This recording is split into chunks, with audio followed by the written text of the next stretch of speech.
Hey everybody, welcome back to the PetaPixel podcast. It's a weird one today because we're all in the same room together, but there's multiple cameras and lights going on and we're in Jaren's house. Yeah. Why is that weird? Welcome to my house. Because I've never been to Jaren's house and I've known Jaren for a very long time. It's a little bit weird. They're in Portland for an undisclosed project that we'll talk about later, but for now, give us the opportunity. I don't find it weird. I find three friends hanging out in someone's house completely normal. With microphones even if it is jammed in our Portland. faces. Yeah, this is my dining room, so apologies if it looks weird, but we did our best. Doesn't look weird. There's nothing weird about this situation. Anyway, we're ready to do the podcast. It's going to be great. Well, let's get weird, guys, because I always like to kick things off with a personal question. You guys know that. Yes. So I got to tell you, the other day I woke up, had a stress dream. One of those things where you're just like, oh no, it's going, and you can't get out of it. And I want to know, what is your most recurring stress dream? Where you wake up, is it the high school test? What in the underwear? I assume Jordan's is just you wake up and you're editing and you're like, wait, no, I'm actually awake in real life. This isn't a dream at all. Mine is not a specific circumstance, but there's a nightmare that I have had where if I have to like move somewhere, if I'm running or something like that, I can't lift my head. So you're looking down. My vision is constantly pressed, kind of at this, like an angle, and I can't look up no matter how hard I try. Like a pig. Pigs can't look up. Right. You would know that. I mean, I read that somewhere. I don't know if it's accurate. Tell me if pigs can look up. Interesting. We didn't raise pigs. I think they can. So, despite what you might think, it's not like, a harem with like, I don't know, 10 or 20 masked strangers. No, it's not. You were going to pitch to me. No, I've got a pretty traditional one. Like, I just have the whole thing where I'm at a school. I'm not naked or anything like that, but I cannot find my room. And everybody else knows exactly where they're going. And they're like, and I'm like, where's my locker? I don't know where the room is. I'm lost, which is weird because like I have a pretty good sense of direction, except apparently at school. So that's my terrifying dream. Is that one hitting you a lot? How often? Not really. No. Otherwise, it's just a one big long waking nightmare, our career. We'll touch on that a little bit. So I've had a stressful week, and I haven't had one of these in the longest time, which is what inspired this. Is I woke up the other day, and not only was you have no genitalia. Not only was I working at I didn't check for genitalia, but not only was I working at the camera store again, and someone was coming in to buy a bunch of 4/3 telephotos.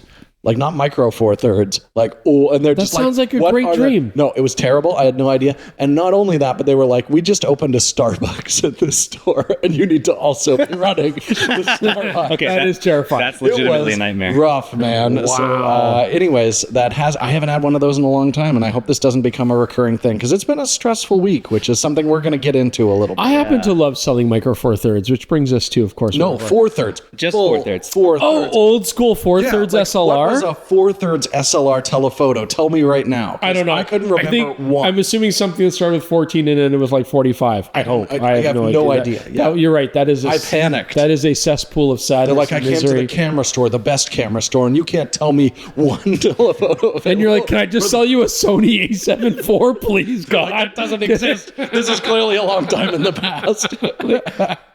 This is the early aughts. Why are you buying an Olympus EF1? Like, why are you doing this to me? I don't know. Well, that would have been a nice transition if it was micro 4/3. But one thing before we do get into all the stuff we're going to talk about this week, obviously we were late last week because we were technically early last week. We had to record early. Lots of stuff happened. Yes, we're going to talk about everything. Right. But before we do that, I do want to point out that I've poured my friends here a very lovely beer. It is a Black Butte. Yeah. It's classy 25. when they use Roman numerals. That's the height of class. 25. This is from the 25th anniversary reserve. So this is from Deschutes. They do a barrel age version of Black Butte every year. How strong is this thing? It Very. tastes like it's got, I told you to sip it. So because I don't. Oh, I was supposed to sip it. we always, behind the curtain, we always record in the morning. There's been like one time I was recorded in the evening. So this has never happened before. We're late today because we're pregnant. All right, we're going to go to start the podcast now. Jeez.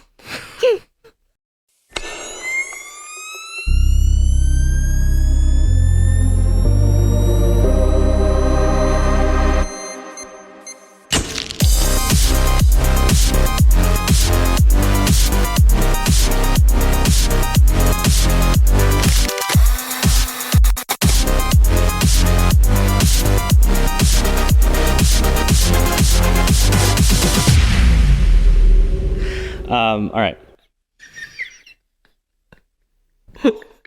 Well,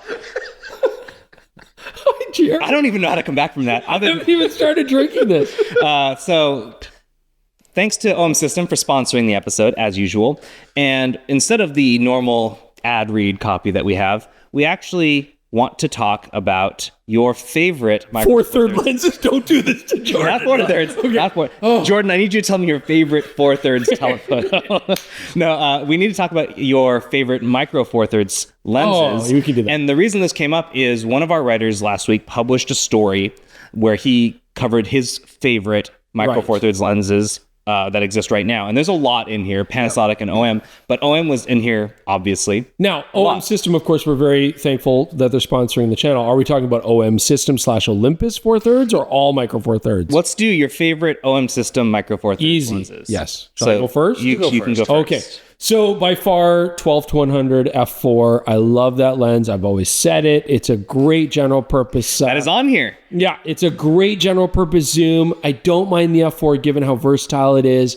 And for on the river, I mean, it just means I don't have to change lenses. It is rugged. It's rugged, but it's actually quite good optically. And I just like the versatility. For me, that's the strength of that system. Got a focus clutch. It goes click. Yeah. It's very nice. Yeah, never let me down. It's a good one. If I was going to throw in anything else, I do love, I have a soft spot for the original Olympus 12 millimeter. Oh, which is still in production. That was under like our camera store TV lens for months. Yes. Before we got any other micro 4/3. Great 24 mil equivalent. Had the focus clutch, one of the first lenses to have that manual focus push-pull clutch. Very compact, great walk-around street lens. Love it. Okay, so I've been just parading the same lenses, 8-25 and the 75. Yeah, broken record.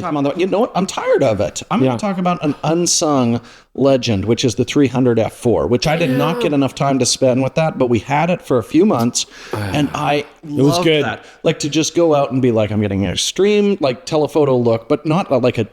It's small, but it's not cheap. Like beautiful bokeh on it, incredibly fast motor, really well designed. And it just changes, going out with like a small kit, but you're shooting extreme telephoto with beautiful quality. It's really fun. That's the beauty of that system. Maybe your best camera store sample gallery. What? Remember when we shot... It wasn't even the right body for it. It was the original Pen F. You're like, I'm going to take this rangefinder, shoot it with a 300 and I shot downtown with it. Yeah. Beautiful street photography you got with that. Yeah. What was the creepy street photography? Because I was not seen. I was. Because you were far away. Oh, it was very far away. Three blocks over. We just shot playgrounds and change rooms and lingerie shops. No, we did not. My memory's not so good. No. Chris, speaking of your bad memory, what was the lens that we were shooting in Idaho on OM? The big one. The 150 to 400. Yeah, 150-400. I really like that lens. It was a nice telephoto. That has a built-in teleconverter, right? It does. Yeah. It does. That was a cool lens. But what was your favorite? That's what I'm saying. Oh, that's your favorite? Yes. And it can take a beating like a champ. We don't know how we know that, but we know that. Yeah, we don't ask. But, seatbelts are not just for humans. They're also good for camera gear. Anyways, doesn't matter. Let's change the subject. Thanks, Michael. Okay, well, that's what we want to know. If you're an OM system shooter, if you shoot micro 4/3, what is your favorite lens? I'm curious what you have to say. And if you haven't seen it yet, I'm going to link to it in the description below so you can take a look at all the lenses that were picked for the best lenses for micro 4/3 cameras by Matt Williams, who writes for us at PetaPixel. And let us know if you agree or disagree with his choices. There you go. But now you know what Chris, Jordan, and I like the most. And thanks to OM System for sponsoring this PetaPixel podcast. Okay, so there's a lot to talk about. We're going to lead off with the biggest story because it makes the most sense. And because we should have talked about it last week if we could. We have been talking about this story ongoing now for a couple podcasts. It's obviously big news. It's the Canon EOS R1. Yeah. So we now know that it's not just vaporware. It's not a mystery. Well, it's not even that. It's not just a twinkle of a dream in Canon's eye. It is legitimately existing. They've given us the model name. They heard our podcast where we're like, we don't know. Is it going to come out? Is it going to delay that? No, it's going to come out. Thanks for listening, Canon. Yes, exactly. Yeah. So, but it's still very much a mystery what the actual specs will be. I mean, there's been some controversy there. Yeah, so I guess we can bundle all of these together. So first, they did a development announcement where they said vague things. Not a lot. So I was expecting very little. but it was less than they told us about the R3. The R3 development announcement actually had more news in it. The body looks nice. Yeah, they did. And so we actually, I guess I can link to it now. If you're curious how the body looks compared to the R3, we do have a story that kind of goes for the subtle detail differences, but it is one of those larger square bodies. Yeah. Right. Yes. Yeah. Okay. Anything before I move on? I was surprised. I thought the R3 was the perfect integrated grip body design. I'm surprised they're even playing with it a little bit. Yeah, it's all very minor. I love how well that. Yeah, that's a good point, because I feel like the R1, obviously we don't know yet, but looking at it, like I feel like the R1, they're naturally going to go with the big, badass, They're chonking it. EOS 1 kind of body Not design. hugely. Like, it's not like a 1D series. I hope It's a not. middle No, ground. of course not. But the 3 was so beautiful because it was like compact, easy to carry, but still had that kind of rugged design. I almost want them to make it like the Just the do R3. the R3 again. That would be my recommendation. Yes, but everything else is very vague. I mean, yes, they're throwing out things like state-of-the-art autofocus. Of course you say that. They're, throwing out super fast reading sensor, like no mechanical shutter. Like, this is great, but said that. They didn't say that. oh, they didn't say that? Well, I doubt it. They're like, it's going to be the flippiest, flappiest. Well, on that note, so there was some stuff that came out. So Things went down. There was some late night texting. yeah, so Jordan actually told me about this, which is what prompted me to write this story. But very quickly, might I add. I think it was the day after. Between the time I got my Japanese curry to started eating my Japanese curry, the story had arrived. I was Yeah. like, I'm going to text Jaron while I'm in the line here. I think I was showering at the time, and I had to like rush. Just testing the weather sealing on like the new iPad or something. No, legitimately bathing. But so Adorama published more information on their R1 landing page than Canon announced. And here's some of the things that they said. They said that they claimed that it will be a 30 megapixel full frame stacked dual gain sensor that was purely electronic. Okay, that's where I'm getting that from. And it allows it to achieve less than 0.8 microsecond read time and 1/1250th of a second That's flash. what threw me. I was like, 250th. And then, oh yeah, there's a 1 there. Never mind. That's pretty impressive. Then they promised a bunch of other stuff, Right. like unlimited 40 frames per second, at 60 frames per second, continuous shooting. All of this is bubkiss. This was stuff that got taken from a rumor that had leaked, or not even leaked, just a rumor someone wrote in January. Yes. Someone at Adorama just took those and plopped them. Yeah. But why? Like, this is the great mystery. I've worked in a camera store. I'd never be like, oh, we don't have the specs yet. I'll just go pull them from a rumor site and embed them in that. Why would you ever do that? Like, so on the plus side, they didn't they're not leaking anything that was It's not real. real. Yeah, because this has already just been conjecture that was put out by another company. So yes, it's a weird move. It sounds like a silly mistake, but I mean, I guess you could look, the silver lining is they didn't like leak anything from actual trusted R1 information. Well, how do we know that it's not real? Take my word for it.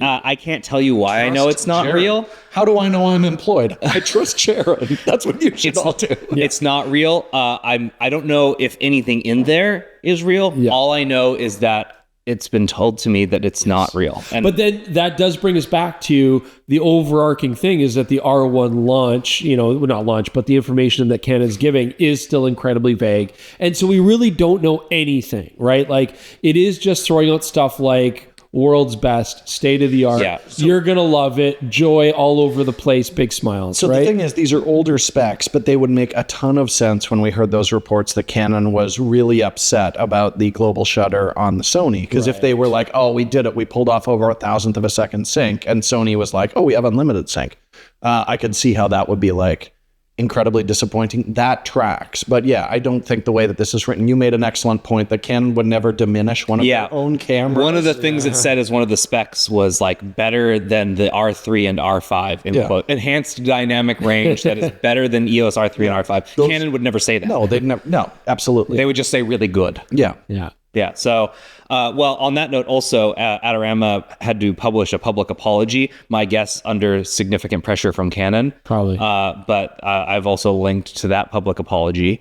So if you're wondering why we reported on any of this, it's our job to do that. Everywhere. It's like the Dallas TV series, but with cameras instead. It's exciting.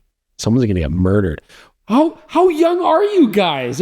Dallas? It was a thing in the 80s. My mom told me about it, but it was not something...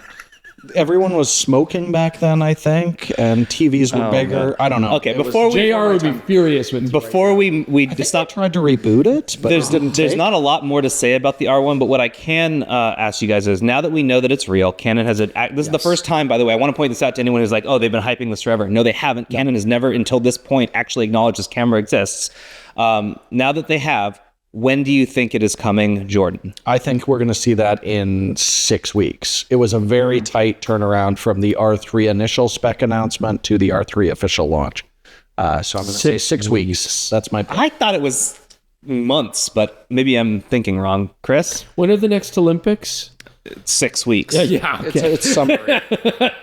Yeah. Oh, so it'll be before. Otherwise, 2 years from now when the winters come out. Yeah. Either 6 weeks. When are the Pan Am games? Does that still go? I don't know. I think the Pan Am games, like the airline. Yeah, they make the stewardesses from the TV How show. young are you guys? No, Pan Am is a thing. I can vouch for Chris here. But it was also an airline. Unlike the show Dallas, which never actually existed, the Pan Am games are a real thing. So with the coming of the Olympics, I think we'll see the camera there. We'll see people shooting with an R1 shell of some sort, similar to what we saw with the Z9. I think there were pictures of some guys with like a Z9, that was taken from a distance. But this essentially gives Canon the ability to put it out in the field and correct and finish that stuff up. If someone sees the badge, then it doesn't matter because it's already been announced. Right. What we will probably see is an official announcement, let's say here's all the specs, here's when you can buy it. We'll see that. I'm guessing September, October, maybe as late as November, with an availability. But that's also not Summer November. Olympics. That's no, not it'll be after Summer Olympics. Yeah. So it'll be shot there as a test body, but it's not going to be able to be purchased until nearly the end of the year. And my guess is it won't really ship until after the new year next year. Highland Games 2025, people. That's what you got to wait for. Caber tossing in the R1. You'll see. What are the Highland Games? Oh, dear God. Okay, so there's Scottish athletic competition where people throw huge logs, and that sounds awesome. And the music is amazing. Yes. Okay. They wear kilts the whole time. They call it a caber toss, not a caber toss. Oh, so okay. It's up a little. Actually, I was teetering on Irish. You're just on a roll of obscure references. They're not obscure to adults. Okay. So. The Highland Games is definitely a thing.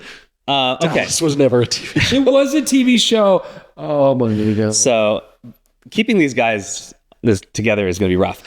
So that's it on the R1. If you guys have any questions, what you think of what's come up, if you have anything you ask us or these, mostly them, you don't care what I think. We do care what you think. Put them in the comments below. We'll address them next week. So we're great opinions in a lovely living room. Yes, it's a dining room. I like the color. The blue's really nice. We got this painted actually. Yeah, the royal blue. It was white. Really well painted. Thank you. Okay, so the next thing we're going to talk about is the wiring just like 1800s. This is going to be a 6-hour podcast. Is that what is like? The wiring? Yeah. Oh, it's knob and tube. Yeah. It's not good. So the top plugs on all of these, they don't work. Jaren's house was made in 1889. Yeah. It's almost as old as our country. It's almost as old as the Dallas television series. Dang. So it was 89. Chris, I need to keep us on. Okay, fine. Okay, fine. So we got 2 Adobe stories to talk about. The first one is early this week, the ASMP, the American Society of Media Photographers, right, wrote an open letter to Adobe for, quote, a shocking dismissal of photography. And it was specifically in reference to Adobe's ads that they're running on social media that says skip the photo shoot. Yeah. And ASMP essentially is just aghast that Adobe would throw photographers under a bus. And I don't know, I guess, you ever seen that meme where they're standing about to get hung and one of the guys says first time to the other one? That's how it feels. Great movie. Yeah. What movie is that? Buster Scruggs. Okay, baby. At any rate, what do you guys think of this? The Ballad of. Do you agree with ASMP? I'm glad they didn't run their original plan, which was a series of ads saying, don't you hate photographers? We do. Yeah. And it was just the Adobe logo. So I'm glad they didn't run those. But that has definitely been a theme for the longest time. I mean, you look at it, it's a far bigger audience to look at business owners, things like that, than photographers specifically. I think they see we can absolutely alienate photographers if we tell a bunch of people they don't have to invest in creative anymore. That is a business decision that they have made, and they're going to continue to make. They might apologize for maybe that was a little tone deaf, but it's not going to change the general direction of their business. I get it, but I don't know. I guess I'm not, it's not that I'm forgiving. I feel like hasn't advertising always been cruel like that? Like, it just doesn't seem like anything new to me. And as Jordan says, yeah, like it certainly is sending a message like, you don't need these people with cameras, like just use our AI and envision what you want and we'll make it happen. And that might be, unfortunately, a solid truth for especially advertising and commercial work in those ways. But it's going to be for a level of advertising that's very basic. Like, I don't think a lot of these people that are going to be enthralled by using this technology are really into hiring big commercial gigs anyways. So I don't know. I mean, yeah, I get why they're upset. I just think marketing is marketing. You know, you're trying to push an AI product. Like, yeah, they see a future where absolutely, it's just like, why invest in that? Invest in Adobe. What's weird is it's very rare we see a company like really like beat down their core audience. Like, it's people who have been paying for Adobe, have been creatives, designers, all that for years, and they're very clearly saying like, they're dismissing that group. They're saying our software can replace those who got us to this place in the first place, which is why people feel betrayed. I think it's savvy business. I think, again, it's a bigger audience that way. They're going to keep doing it. I feel like it's going to be like anything in the commercial market. The people that want the high-end product of a proper photographer realize that in order to get their vision across, they want to have someone they can talk to, plan things out, has the skill and talent to do that. They're still going to go the traditional route of hiring somebody to do that. You know, I don't think this is going to like inspire everybody to drop photographers altogether and just do everything with AI, at least not now. So to me, it just seems like really kind of crass marketing. I think they see the way the winds are going and they're taking advantage. And you know what? It doesn't matter if that's not the case. If they can get people thinking that AI can replace the photographer, then they're getting an Adobe subscription while people figure that out. Here's the other question. How many commercial photographers are now using AI as part of their workflow? Oh, well, probably lots, right? So we're going to talk about Lightroom here in a minute. Yeah, I mean that's a good segue. Yeah, exactly. Because also this week, it's not like Team A and Team B and like they're so diametrically opposed, right? And it's like you have to go with one or the other, and it's a battle. As much as we love to make everything like that nowadays, I think really it's like, yeah, a lot of commercial photographers are using AI anyways, and why wouldn't they want their clients to come to them and be like, oh, hey, what can AI do for our product that we want to use you for, right? I mean, I don't know. I see it going either way for sure. But yeah, let's talk about the Lightroom stuff. Yeah. So as you mentioned, AI is working its way into workflows for actual photographers, and Adobe is actually finally plugging it into Lightroom. Firefly AI? Yeah, they're adding Firefly AI technologies into Lightroom. This is in addition to a previous feature that was in early access, that was the lens blur feature, which legitimately works amazing. Mm-hmm. I've done it myself and I saw it. I was like, okay, this is great. That is actually, I think, technically Sensei. It's not Firefly.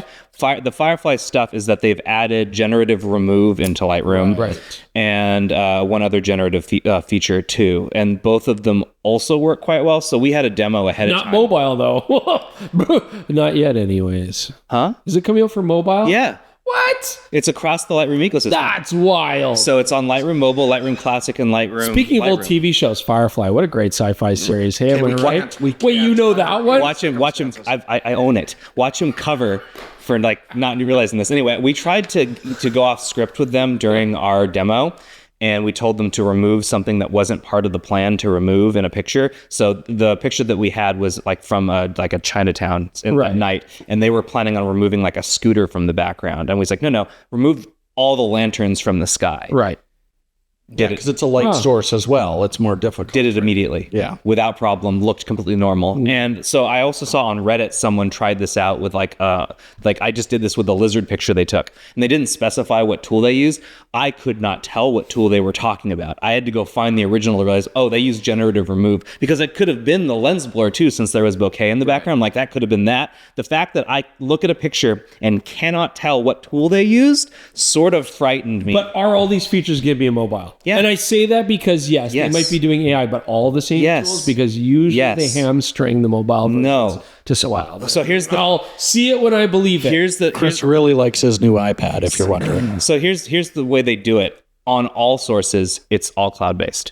Right. So on mobile, it requires no more effort. See, that's a great explanation. It works perfect across the board. What a great segue to get an excellent. I think these tools are nice. I have seen some discourse that says when you do this sort of thing, you are no longer documenting anything. So if someone was taking pictures like travel pictures or landscape pictures or any of those things where you're trying to like mimic a real world, they're arguing that this is no longer that. I think it's borderline. You could have done this by hand. You could have, and it would just be a lot of work, right? Yeah. It's a tool of convenience. I mean, there are YouTubers that we were with at an event recently, and they were showing us photos, and they're like, yeah, like this is what I normally took on the street, but I actually used AI to remove these areas. And you're like, yeah, I get it. You know? I mean, I think that's why just having those authenticities is so important. So you can go back and say like, oh yeah, there was an object removed from that. Is that important to the narrative of this photo? Right. If so, then absolutely that's a real problem. And journalists should not be using these tools if they're going to call. But for like advertising and things like that, if I'm going and doing like a wedding shoot, like an engagement shoot, and I've got an annoying kid in the background, hell yeah, generative fill all day long. Yeah, they're also doing that thing where none of this is destructive, and also if you export it using the CAI content authenticity, it mentions that AI was used. So if anyone ever does require there to be an intact certificate for CAI, it would tell you that it's been AI'd. So, I mean, kind of an incredibly useful feature. And yeah, people have been loving it in Photoshop for the longest time. But when you want quick turnaround, like Lightroom is still the standard. And this goes back to something we talked about a little while ago, like everyone trying to produce photo editing software is in real trouble because Adobe has access to the biggest library of images by far to train their algorithm legally. So this gives them a huge step up in that regard. Like Capture One is in and I adore Capture One. I'm still using Capture One, but I'm like, I might have to re-up on that Adobe subscription. You're going to have to remove dust like a caveman. By drawing a circle appropriately sized this around wasn't clicking on my list of things to talk about, but Capture One did have a situation last week what's worth mentioning. Jumped that price. So they increased the price of the multi-user plans, which are used by like studios essentially with like, you know, people need to have like, like Adobe does the same thing. You can do an enterprise software where you have people have access to the same software and it's all connected. Makes sense for businesses. That's what this is. They raised it by 344%. Wow. Huge increase. This was brought to us by Capture Integration, who actually is a Phase One dealer. They're very close to Capture One and Phase One, who used to be one business. Now they're separate. And they essentially were like, this is going to drive some people away from Capture One or out of business. It's not going to stop the bleeding. Like, again, the issue is clearly like we need to get some revenue and it's just going to keep scaring people away. Here's the numbers. A 10-seat multi-user annual subscription used to cost $1,598. Reasonable. The same subscription under a new name costs $5,500. They added other features. Capture One has instructed me to note that they have added other features that make this an additional software to what they used to offer. But is it worth 344%? The software keeps you warm at night. It doesn't. Oh. Depends on your computer. Bad. I mean, if you're running something... Because my gaming computer running Capture One would keep me warm at night. Yeah. So anyways... I would like to export a JPEG and it'll warm your house. Jaren's had it up to a year with my shtick. Your shtick? My shtick. The last news story of the week that I wanted to point out, because it is related to a poll that I put on the YouTube channel last week. Ricoh's new GR III HDF is so outrageously popular in Japan, the only way to get one is to win a lottery there. They're doing lottery system only. So essentially that thing that happened with the X100S here in the United States, not for them, here in the United States, where you had to win a lottery to be given the chance to actually purchase it. That is now being done across the board in the GR III HDF in Japan. So on that note, I asked everyone which would they prefer to see. The Panasonic 100mm Great lens I want to review. Yeah, but it doesn't have a diffusion filter built into it. You have to screw it on like an animal. I'll scratch the front element. or this camera, the Ricoh GR III HDF. Now, that wasn't to say we aren't going to review the 100mm. Of course we will. We will. It's just a matter of priorities, and most of you said you'd GR3, baby, GR3. So we're gonna have one, and we're as soon as we win the lottery to get it, we'll see what happens. So here's the interesting thing: is you talk about the X100S when it was announced, an absolute barrage of every like YouTuber, media, like all their X100S.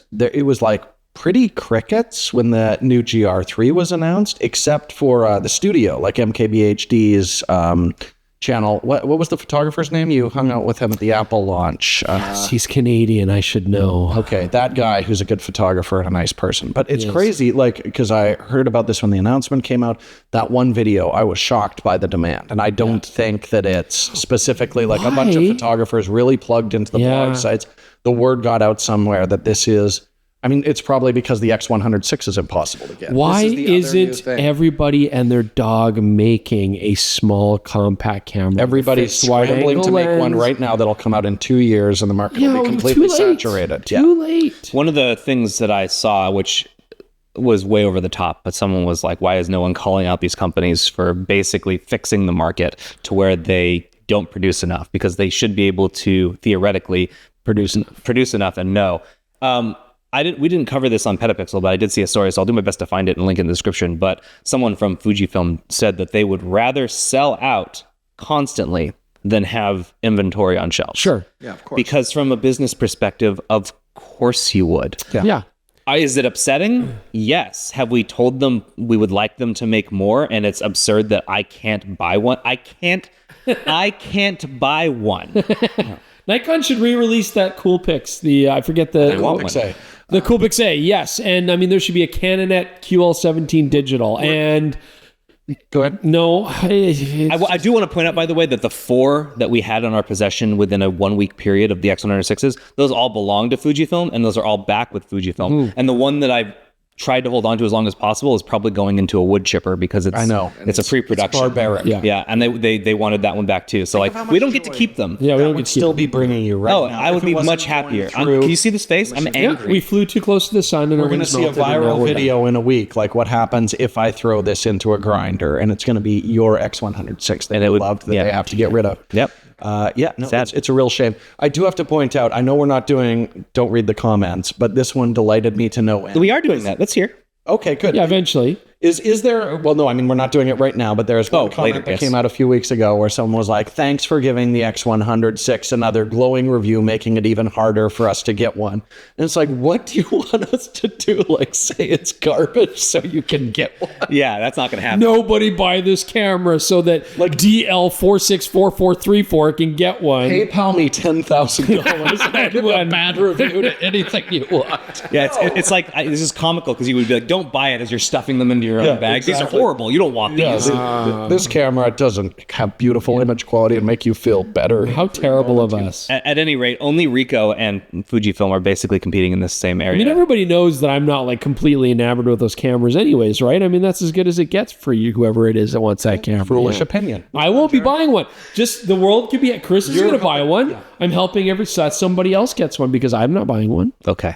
Jared and I are going to buy ours and clink them together. Someday. No, you're not. You see, this is funny. I want to talk about this because you guys, you might, because you guys touch these cameras and you're like, I can feel the power coursing through me. Yeah, and then you point it at your cat and it turns into a big battle cat and you get to save the day. And it's like, sorry, that's a He-Man reference. Yes. And then, so good. That intro is the best intro of all time.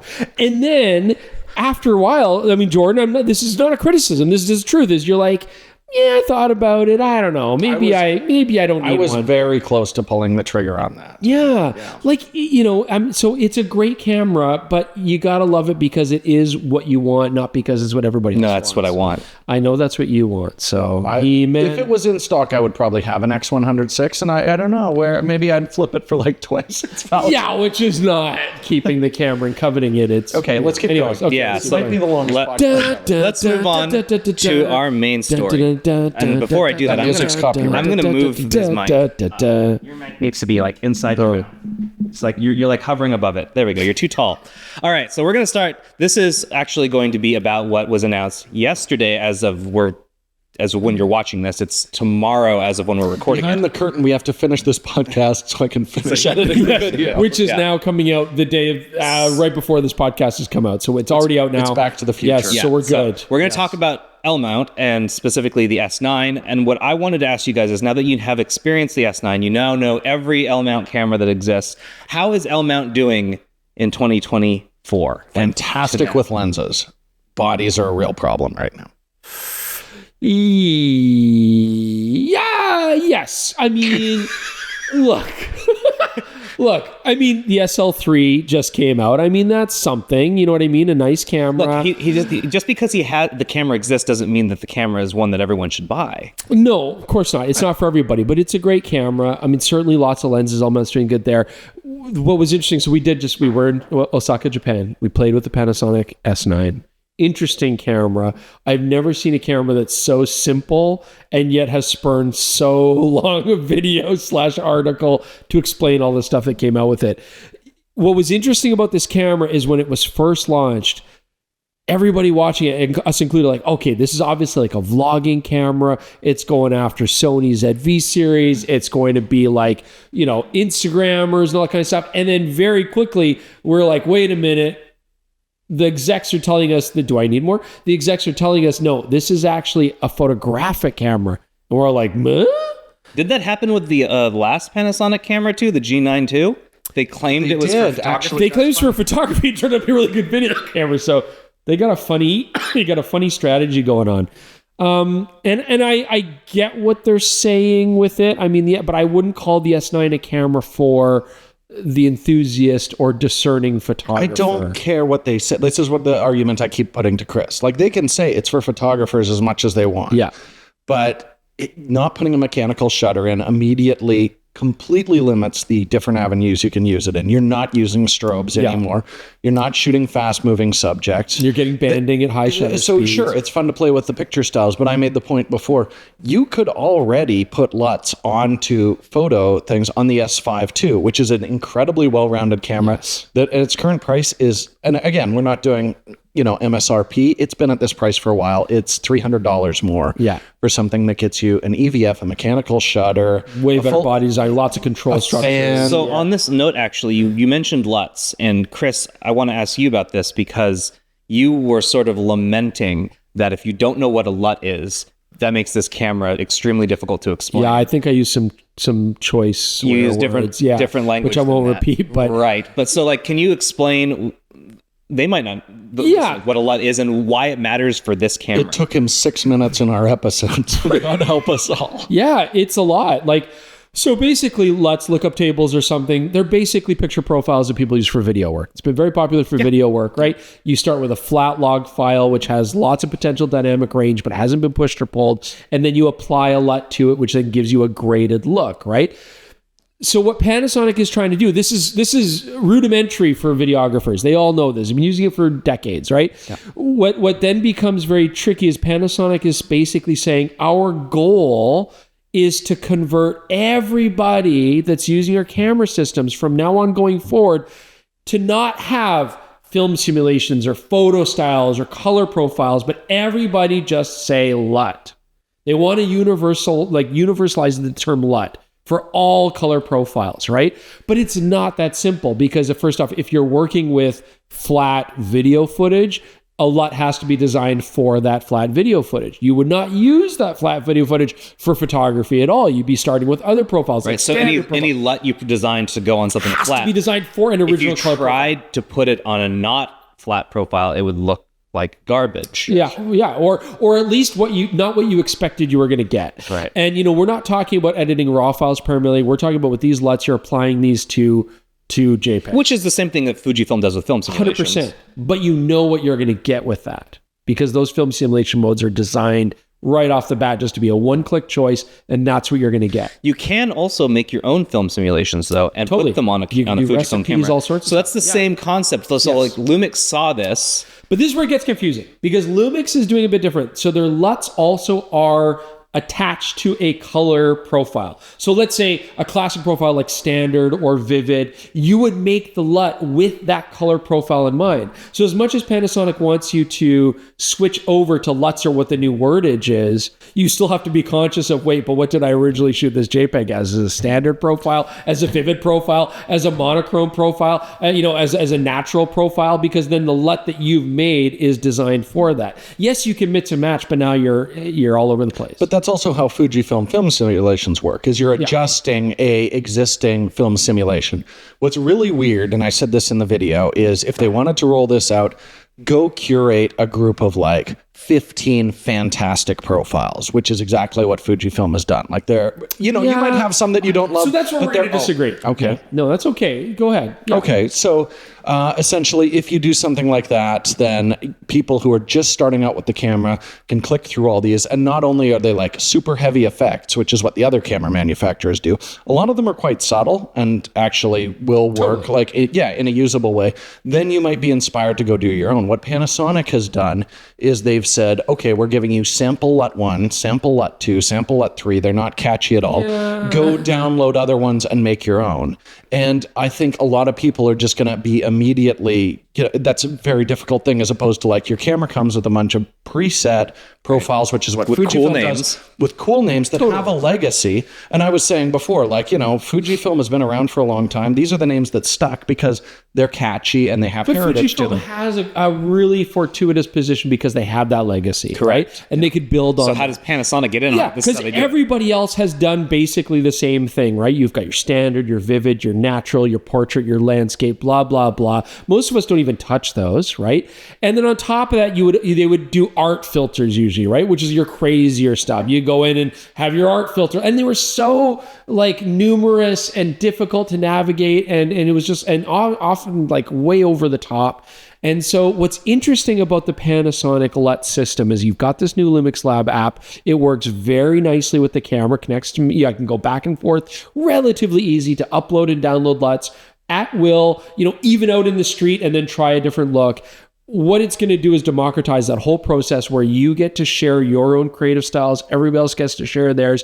But it also, and that can be fun. I see the potential. It is that you get to experiment and play and share and work off of and say, oh, I like this guy's LUT, but I'm going to change it a little bit for my own preference. That's cool, right? That's cool. And it's relatively easy to do that because you can have a really nice starting point. At the same time, they're marketing it as, okay, this is going to be super cool for beginners and people who aren't really interested in photography. Their tagline in the launch is scratch out edit. Right? Shoot and post and scratch out edit. Yeah. But in truth, this whole process actually takes a lot of effort to experiment and try and fail and work with. And so it's actually not that beginner friendly. It's actually quite advanced.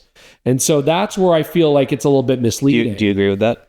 Yeah, it's super confusing. So one big thing is whole emphasis is on the LUT button, which brings you to, your existing LUTs that you've already downloaded and stuff.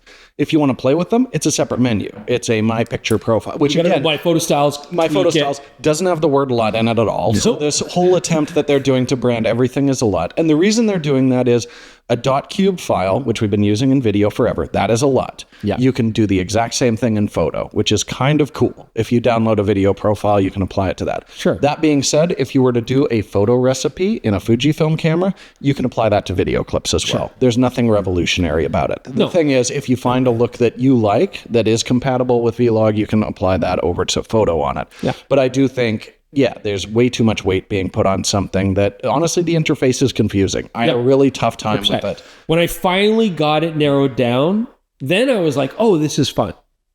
But getting to that point, I was like... And you've been doing this for how long? Multiple engineers. And I shoot Panasonic. Like, I've been shooting Pani for almost 10 years now. Yeah. And I was really struggling with it. Yeah. And the biggest thing that I want to touch on, which, again, we're going to mention in the review, is if you're shooting photographs, you can shoot a RAW and a JPEG to the same memory card. So you've got the built-in, your real-time LUTs with the profile you want. Might screw up your file, no big deal, because you can go back to the RAW and play with it.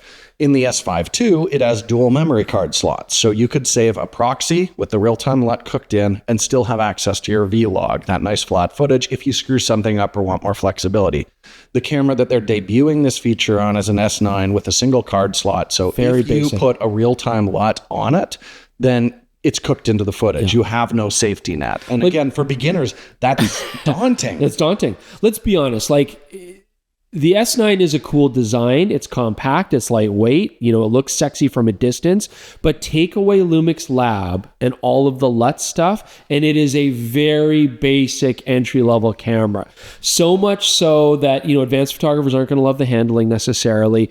And really, I almost came at it as where this camera works and where it's fun is if you treat it like a point and shoot digital / analog film experience where it's kind of like, I'm not worried about getting a technically perfect image. I'm just trying to have silly fun, see what happens. Like going to the store and buying a roll of like retro, teal biased film and being like, let's throw this in my Nikon FE and see what I get. Who knows? It's if you approach it with that attitude of like, let's just see what happens. And maybe my JPEGs are going to be blown out, or maybe the shadows are going to be crushed too much. But that's okay because it's fun. It's like this weird point and shoot digital analog experience. That's cool. But the instant that you want to go any further in this and make it more serious, it's just like, well, no, S5 II.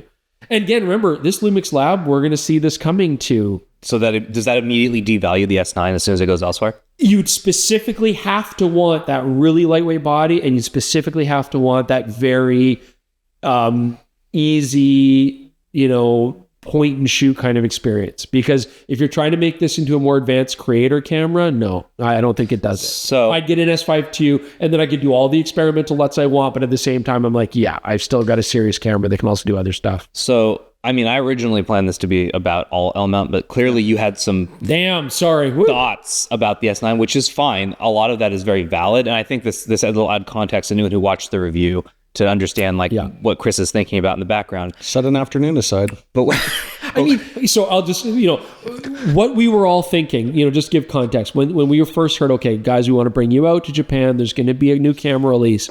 Of course, we were naturally thinking, okay, well, it's about time that we see like an S2 series, right? Build off the S1, the S1R. It's time for a series. And I'm sure that's coming, but that's not the case, right? And so wasn't the case. And so I've always said for a while, I feel like Panasonic has definitely gone very video oriented in the last few years. And that's how they've said it. They actually told us in the release that they can't make a camera without it having video features. That is their bread and butter. Still They'll not there for like a purist, strong photographic. It's not ever going to be. I think it needs to be super clear. No, what Panasonic during their briefing with us said, we aren't going to make a camera that doesn't have these features. It's not in our DNA not to. Yeah. So look at the G9 II, the birding camera that actually happens to be one of the most great video cameras ever made. The birding camera. Yeah. Because that's what they said. They told us they did things for birding. So I want to loop back they did say that. Jaron's original question, because yes, we were all hoping for the mid-range of L mount to get fleshed out.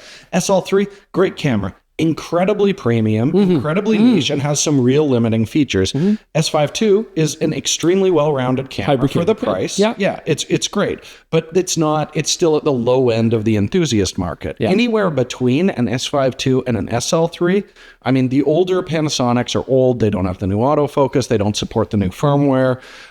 Sigma, I don't like their cameras. I love their lenses. So it's really up to Panny and Leica at this point. And Panasonic has to fill out that $2,000 to $3,500 range where most enthusiasts are at. And that's, I think a lot of people in the room were disappointed. We were counting on that. I mean, yes, having entry level is a nice thing, but you could get an S5 original now, costs peanuts, and is a nice handling body. The only camera for photos in L mount is S5 II. SL2. S5 II or SL3. Or the S1R, like we're talking about. I wouldn't say that. No. So like, what are the cameras that you can buy right now that you would actually recommend buying? S5 II. S5 II to SL3. SL3, is that it? G9 Mark II, but again, that's not L mount. No, it's Micro Four Thirds. So yeah, you're screwed. Yeah. So and S9. Yeah, and those are the three cameras, or the FPL. Yeah, even the S1H, which kind of held the line for the longest time, is complete. Like, I thought that's what they were going to announce, because I was like, look, S1R didn't sell that well. S1H sold great. I thought we were going to get an S2H. Yeah. And I'm still very anxiously awaiting that, because right now the S5 II is their best, S5 II, S5 IIX is their best video My camera. concern with the L mount Alliance is that we also have the Blackmagic Cinema Camera 6K. Oh, yeah. That's also L mount. But the reason I didn't mention is because I was desperately looking for a photo camera here, and we've got Leica, Sigma, Panasonic lights, DJI, Samyang, Astro, and Blackmagic Design, and all of these companies have produced 3 cameras in the last 2.5 years. L-mount camera, that'd be awesome, but they're not in the L-mount Alliance. And it would not be an affordable enthusiast camera by any stretch. So it's just they're in a real spot. They are in a real spot. It feels like they need more stuff faster, and they're just not producing it We're going to have to wait to see what the S2 series is like. I'm assuming it's called that. Who knows? Yeah, we don't actually know. Chris is just saying. It could be called the S1 II, which would be stupid. Don't do that. It would be very Sony of them to put two numbers next to each other. Yeah, S1 Mark II, R Mark II, 3, Yeah. 4. S2H. It just rolls But off the tongue. the Deschutes 25. He's Where enjoying did that this beer. come from? Okay. Yeah. It Okay. is really nice. So you're saying at the end of this, L mount is not doing great when it comes to cameras, but the lens selection is fantastic. Great lenses. If there's only a camera to attach them to, right? Yeah. Well, S5 II is going to have to carry the line. And it's a great workhorse. I'm going to go shoot some video with the S5 too. That's the only option to mount those gorgeous lenses on. That's a shame. Yeah. All right. Well, if anyone has any other questions about the S9 at all, put them in the comments below. I had fun with it. Yeah. Make no mistake. I had fun with it, but in a very specific situation. What have you guys been up to? We went to Japan. We went to Osaka and Kyoto. We had the best ramen we've ever had at Kazuya Ramen.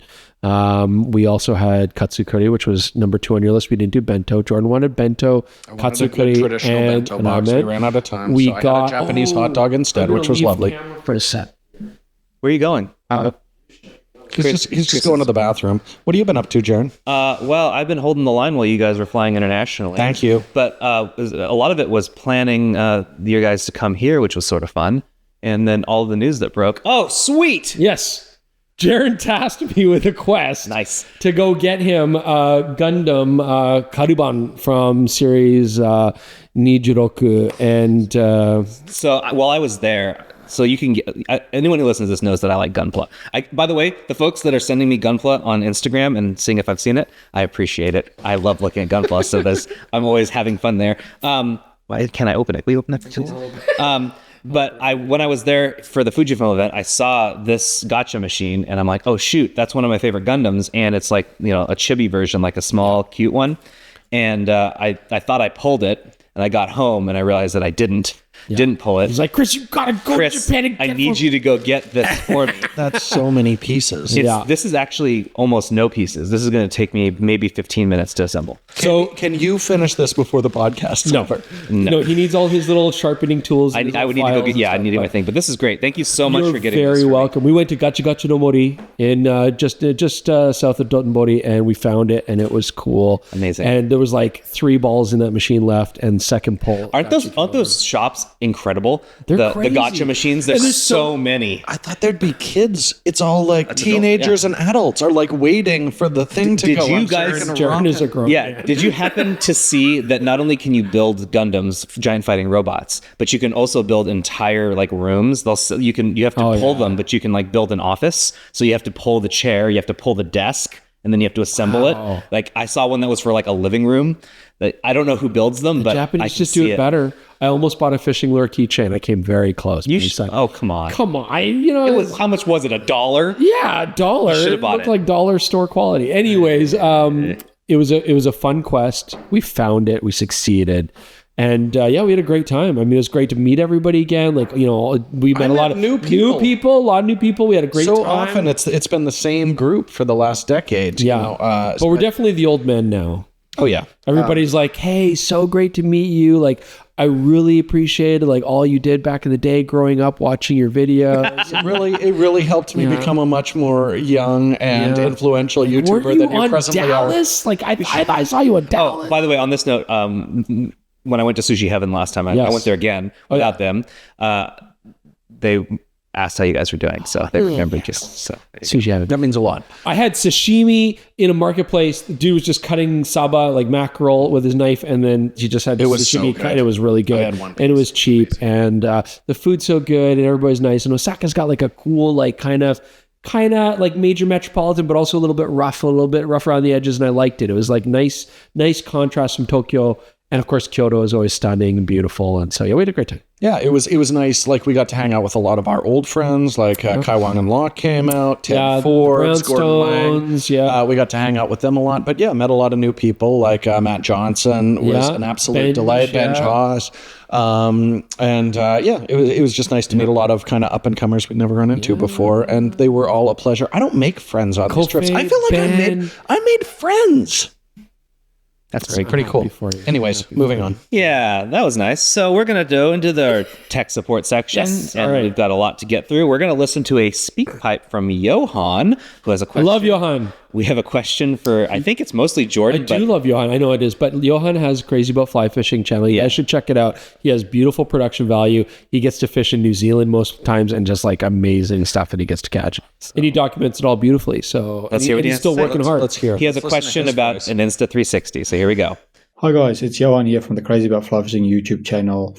I listened to your last podcast about the Insta360 X4, and I'm potentially very keen on buying this camera and using it for my fly fishing videos. I previously owned the One X2, and that was great, but the lens covers weren't so good, and the workflow was quite long, and I had some issues in general with it, especially resolution, that when you cropped in, it wasn't so good. But the X4 seems to have addressed that. But I'm a bit concerned about Jordan's mention of the overheating. Now, I take long stationary recordings outdoors of my fly fishing. And if I can only get 10 or 12 minutes, like you mentioned, it might be the case, then that's going to be no good. Unfortunately, none of the other reviews even touch on the overheating. So I'm keen to actually hear some of the overheating test results and how long recording times I might get in 8K, which is what I need to use for the reframing and stuff I want to do. So really appreciate if you could answer that for me. Really considering buying this camera, so keen to know that I'm not going to make a mistake. Also, absolutely love the channel and your podcast in general, so always looking forward to new content. Thanks for what you guys do. So when I was doing my previous testing with the Insta360 X4, it was not like a controlled overheat test. I was just running a bunch of tests, and eventually it was out in the sun, it was in the car when I was just menu diving and stuff. So actually doing a controlled test, it did better than what I initially thought on the last podcast. So if you are shooting 8K, again, we're talking controlled indoors, 21 degrees Celsius, which is some garbage number in Fahrenheit. I'm getting 68. I got like 40 minutes. I tried that test twice. It was like 40 minutes, right in that ballpark. So yeah, it is usable for like those kind of shorter runs. But if someone is a fisherman and they want to just leave it out, which, you know, you can replace a Jordan. A Jordan has to stand there with a camera like pointing it at you. You don't want that. You want an Insta360 that doesn't get bored and angry. Then I wish. In indirect sunlight, that's going to drop a lot, depending on the surroundings. If he's thinking like 10 or 12 minutes. Is that really what he should expect, or should it be longer? No, I think you can get longer. But again, it's going to be one of those things where if it's indirect sunlight and you're shooting for like a few minutes, stop, set up again, shoot, it's just going to be very unpredictable at that point. And the other thing to mention is the camera gets very hot, like physically hot, before it shuts down. Like when you pick it up, you're going to think something is wrong when you've been recording for even like 15, 20 minutes when I was running that test. So, just keep it on a pole or whatever. And, who knows? Maybe you're damaging the thermals. I assume they've done a good job of testing. Or just bring me out to New Zealand and I will hold the camera for you, Johan. That's the best solution. Chris, flying out to New Zealand costs the same amount as an Insta360 X4. So just fly him out and we'll hold the camera for you. We'll have a great time. We'll party. It'll be great. We'll catch fish. It'll be wonderful. Did I do a good job? You did great. Thank you. The next one is an email from Frank Flosel, and had a lot of questions. Some of them are very specific to his circumstance, but it does boil down to this. He's picking between the SL3 and the GFX100S II. What are the best lenses on those formats for landscape and sports? So that's I thought was a good question because it's relatively broad. Those are two separate systems. One's L mount, one is GFX. So what do you got? Well, GFX, we just played with the new 500 millimeter, and that is fantastic. And so I would mention that lens. The new 500 5.6. Review coming next week. Yes, but the lens is out and announced, and it is fantastically sharp. It's very good optically. I still don't think a GFX is an ideal platform for wildlife sports and action, but it is a testament to Fujifilm's dedication to make the GFX the most versatile medium format camera on the planet. And I think they've done a beautiful job at that. And the 500 millimeter really does add to the versatility of that platform. Sports, action, wildlife, as long as you don't need like crazy fast burst rates. Yeah, he's saying like following kids around. So. Yeah, it's hard no matter what camera you use. I mean, again, it's not ideal. It's not ideal, but honestly, it's a great lens. Neither of these options are ideal. Like, and that's less about the lens selection as it is about the bodies themselves. Landscape GFX like the 102 is the best medium format focuser, but there were certainly situations actually at the zoo recently where you were like, it is struggling for sure shooting these longer distances. I mean, still a pre-pro lens. The 500 millimeter, on that. But I mean, certainly on the wider end, that 20 to 35 is a dynamite lens. I can't say enough good things about that. So for the landscape side, landscape is great. But then, otherwise, you've really got the 100 to 250, I believe, is your next. They make a 250 millimeter. Yeah. You're talking for GFX? Oh, 250 prime. They make a fixed 250 prime. Yeah. That's the next step, which I haven't tested. I do want to point out that all of the telephotos they've mentioned are actually also good for landscape. I don't think people understand how good telephotos are at landscape. So they're classically, classically, if you want the big wide sweeping vistas, sure, whatever. But I think SL3 is a great all-around platform for both landscape and to some degree, I mean, kids, sports, and stuff. So on SL3, what are the best lenses? Best lens for motion subjects and best lens for landscape. 500, 5.6, and the 7.8 to 200 are going to do a great job. And there's really not much equivalent on the GFX side of that. Wide angles, it's just an endless, beautiful. Oh yeah, Sigma has so many. Yes, they do. Tons of good primes, whatever you want. Yeah, I mean, 14 mil killer lens. Love that. To go up market a little bit, I got to shoot with the 20 millimeter Leica lens when we were in Germany, and that is gorgeous. I mean, it's I think like $5,000, but damn, is that that Sigma 14 mil though is unbeatable. It really is if you want an astrophotography lens. And the 24 to 70 is also really good. A good lens, and it does a lot of things. And their 14 to 24 is excellent as well. Yeah. Like I do think you've got tons of choices. Yeah, not a lot of cameras. Again, a lot of this. It is one of the two cameras we recommend in the LMAP lineup. But I feel like an SL3, I don't know. An SL3 might be your more versatile choice for doing all the stuff. Yeah, I would say so. But if on the landscape side, the GFX will punch above. It will punch above. Okay. And the new 100S II, excellent. Small, compact, basically the same quality. It's the one to buy. It's very good. The next question is from Dan B on SpeakPipe, so let's listen in. Hey guys, love the podcast. I have a Fujifilm X-T5, and I am kind of looking to expand into a little more wildlife photography, and I want a longer lens. My current longest lens is 300 millimeters, and it's just not quite enough fairly often. So I'm looking at either the Fujifilm 150 to 600, or I already have a Fringer autofocus adapter, and with it I could either get a Sigma 150 to 600 or a Tamron 150 to 600 Nikon F-mount lens, an older lens that I could buy used, and it should work pretty decent. Every other lens that I've tried with the adapter works surprisingly good. My question is, do you think there's an advantage to going with the Fujifilm over adapting a cheaper, older lens like probably the Tamron? The Tamron was good in its time, but I don't know if it compares to something like the new Fujifilm that's more expensive by several $100s. Thanks. So the Fujifilm is going to be lighter, smaller. It's going to probably focus a little bit faster, with less headaches. So for wildlife, because it's so demanding, I would definitely recommend sticking with the Fuji. Yeah, I mean, it is a little darker as well as the other side point on that. But we're starting to see the super tellies come out for X mount as well, like natively. And I just, every time I'm like, this is finally the perfect Canon mount adapter, it always lets me down in some weird way. So I do like using native glass for that. But yeah, the Fuji lens is excellent. I just find, that f8 at the telephoto, it's a drawback for sure. It is a drawback. Yeah.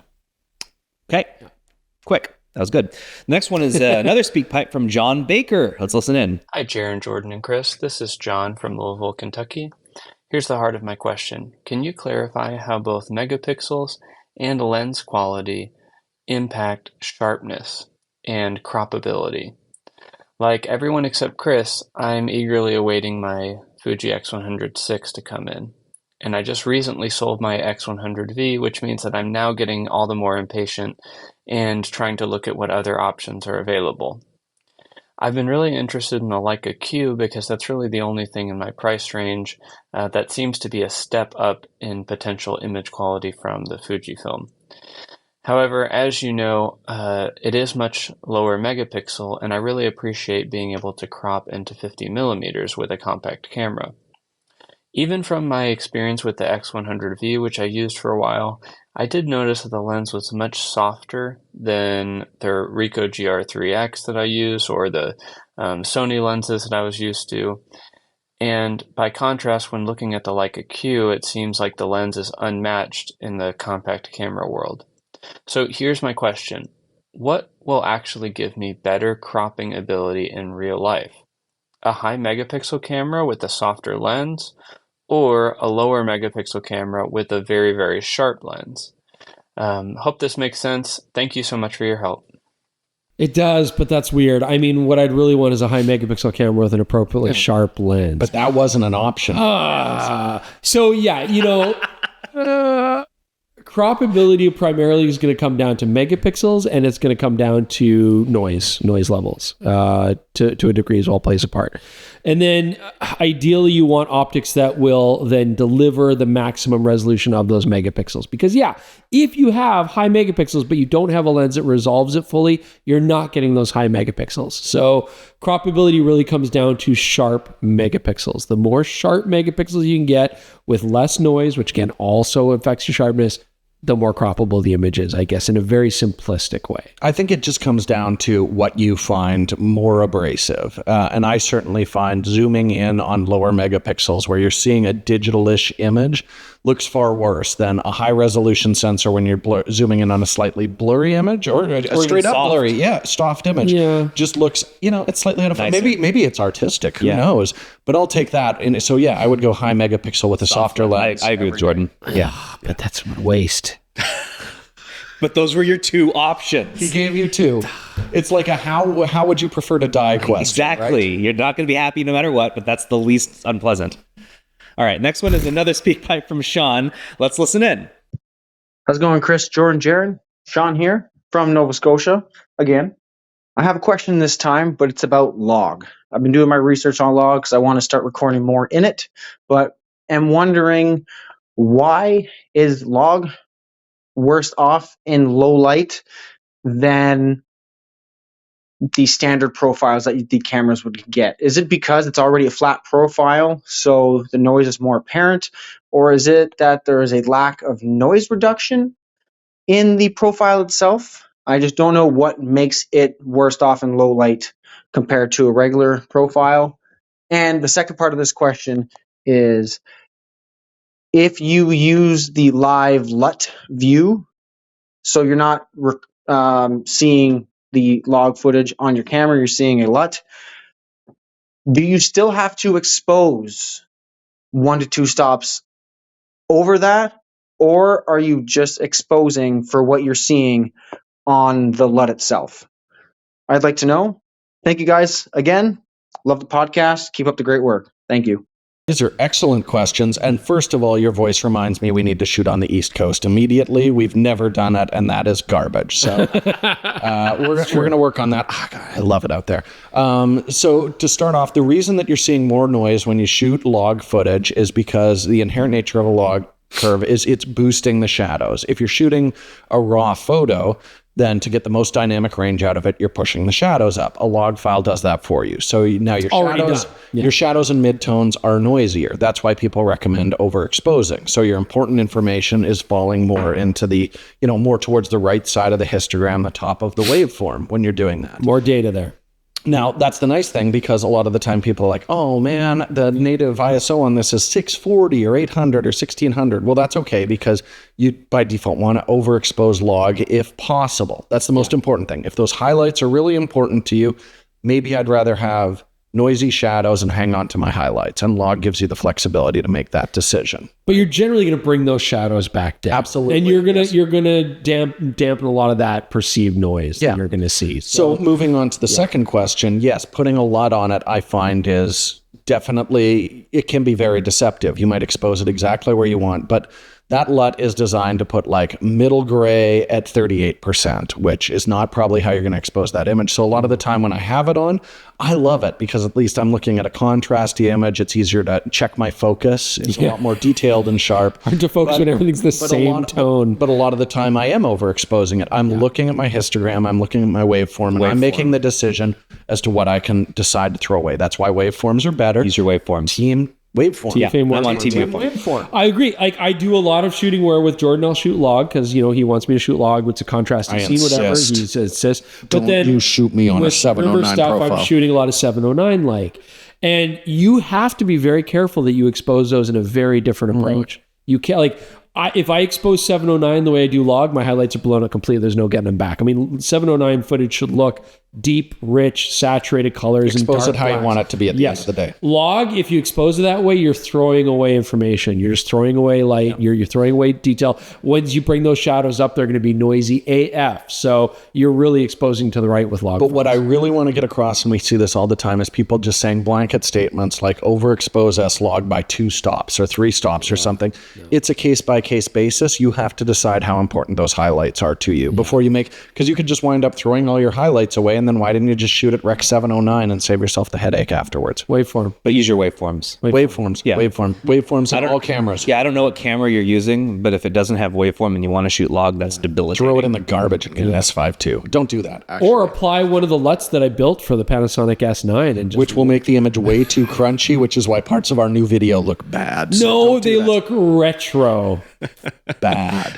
Hopefully that answered your question, Sean. We're going to They go were made for photos and we applied them to video. It's also a mistake. Sorry, Jaron. I think you were moving on. Yeah, we're moving on to a question from KL787. This is an email. This is the guy who wanted the Fuji X100 and he's mad that we're giving it good reviews. I don't know.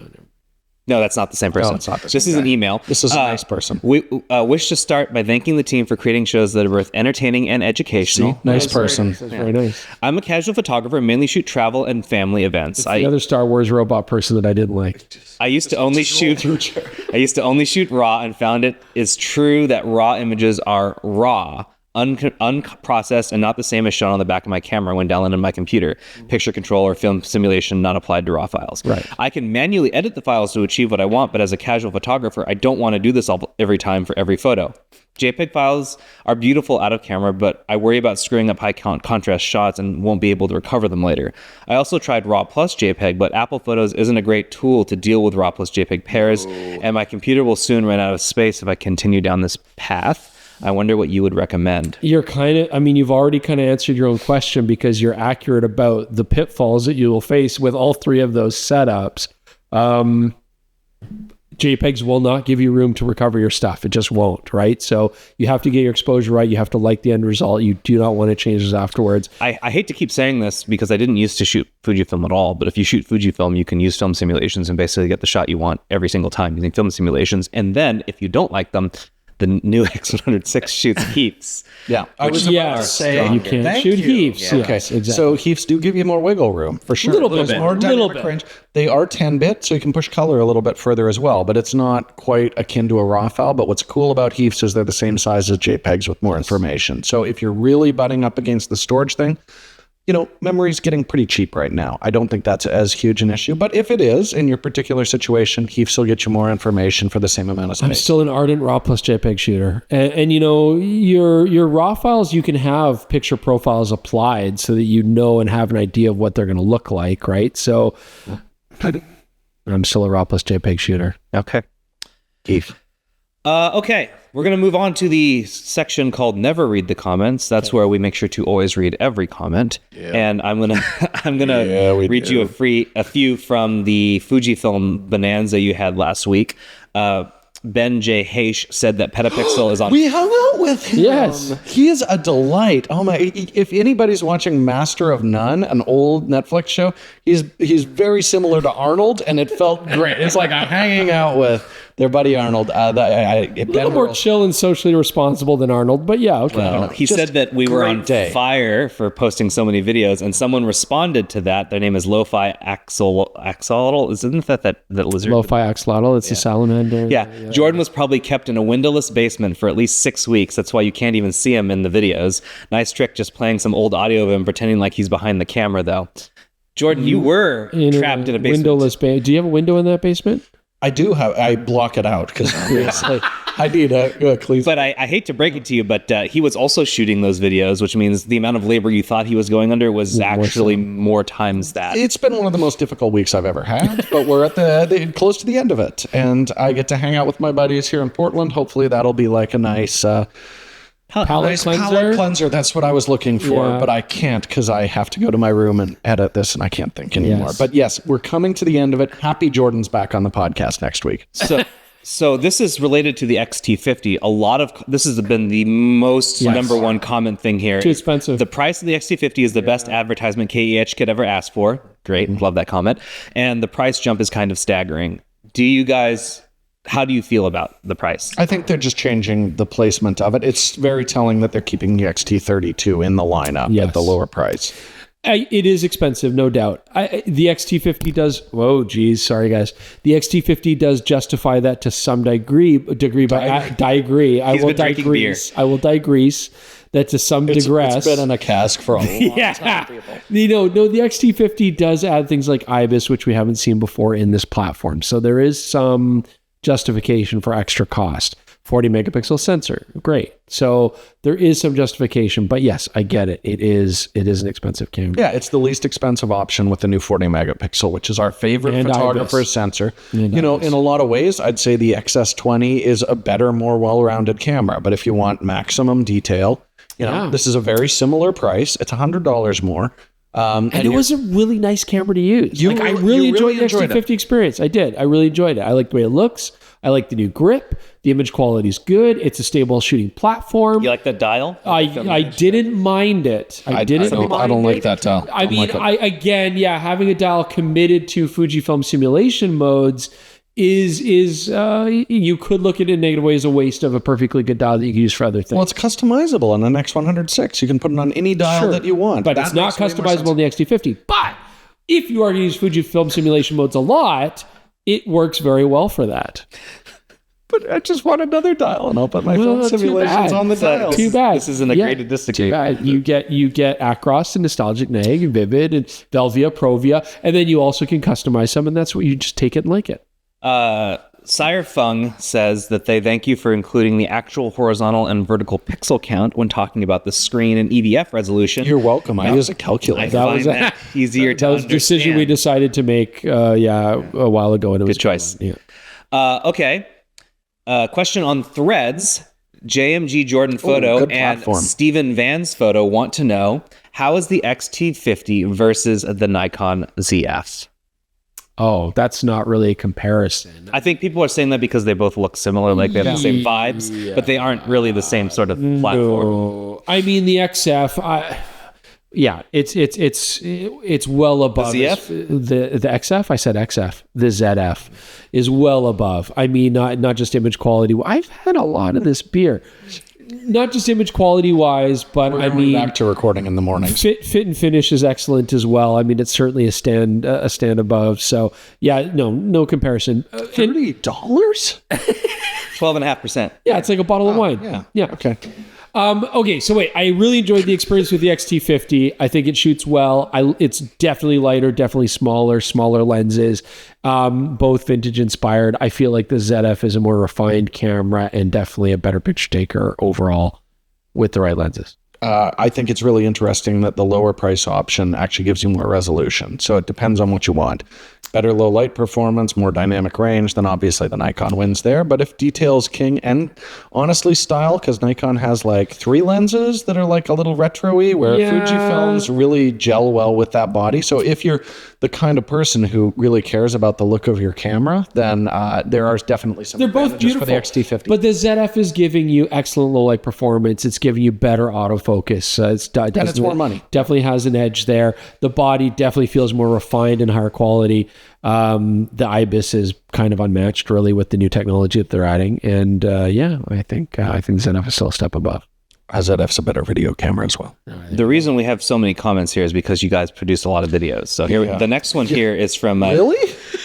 I want a I had button. no idea. I want a button where I can just push it. I'm into black and white. That's actually pretty cool. I really like that, as stupid as it is. But then on XC50, you get a whole dial to do that. He's still going. I thought it's so funny. Your brain doesn't actually It's hear not a other button. thoughts. It's a switch. Keep going. Jamie Wickizer said, question, maybe I missed it. This is from your GFX100S II video. Maybe I missed it, but what camera bag, the tan one, are you using? It looks amazing. That's my Wotencraft Pilot 10 liter. I also am rocking a black right over there. Wotencraft. They can't Pilot. see it. I It's know not they on can't. camera. I'm not going to get up again, but it's a Pilot. Fine, I'll get up again.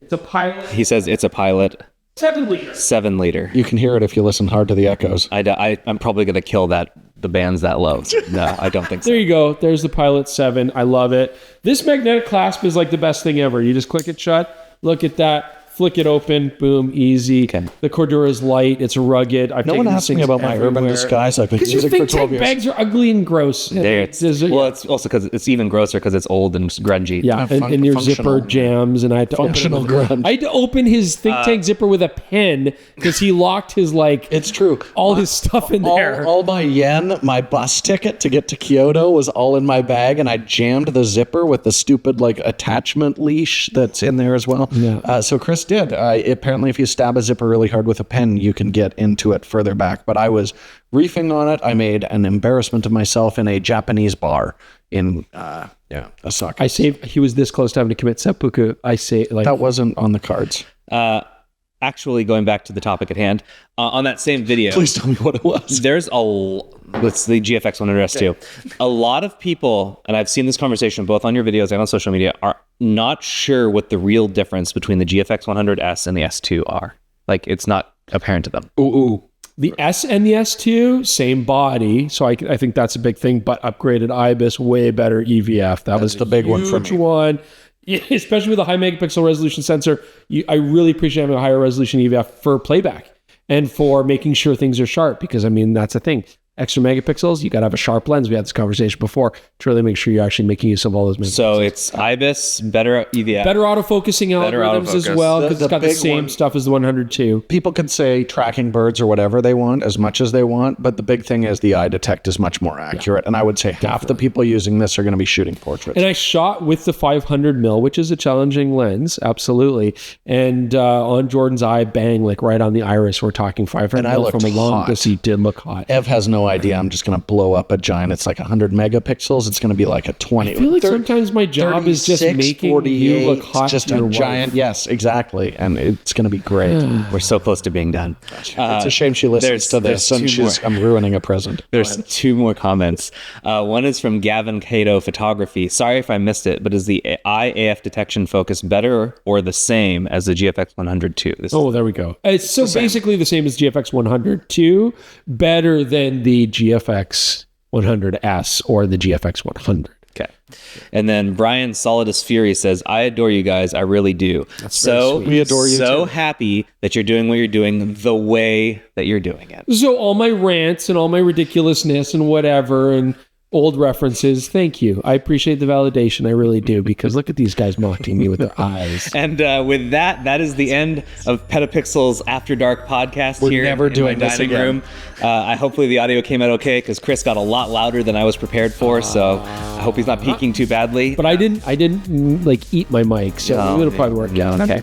Well, anyway, thanks to OM System for sponsoring the podcast. We appreciate it, and we'll catch you in the next one. Water. Bye. Slept.